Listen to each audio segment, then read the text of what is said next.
Aabot sa 624 personnel ng Southern Police District ang nakibahagi sa isinagawang showdown inspection ng Civil Disturbance Management Contingents upang mapanatili ang kaayusan sa paparating na 2 trillion peso march.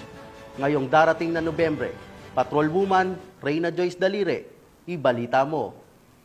Pinangunahan ni Police Brigadier General Randy Arceo, Acting District Director ng Southern Police District, ang showdown inspection ng Civil Disturbance Management Full Contingents at Operational Readiness Check na ginanap kahapon lamang October 26, 2025 sa SPD Grandstand, Taguig City. Layunin ng aktibidad na masuri ang kahandaan ng mga personel ng SPD sa pagpapanatili ng kaayusan at kaligtasan ng publiko, lalo na sa nalalapit na pagtitipon ang 2 trillion peso march ngayong November 30, 2025. Sa naturang inspeksyon, ipinakita ng mga contingents ang kanilang disiplina, kahandaan sa kagamitan at koordinadong kilos. Ayon sa ulat, kabuuang 624 personnels ng SPD ang lumahok sa showdown inspection. Kabilang dito ang mga espesyal na unit gaya ng drone operators, medical team, investigation team, forensic team, SWAT,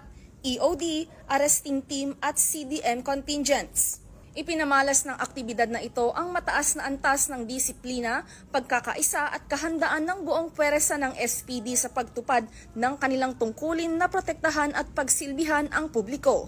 Pinatutunayan nito ang patuloy na pagsasabuhay ng serbisyong mabilis, tapat at nararamdaman, isang uri ng serbisyo pulisya na matatag, makatao at may malasakit sa kapwa.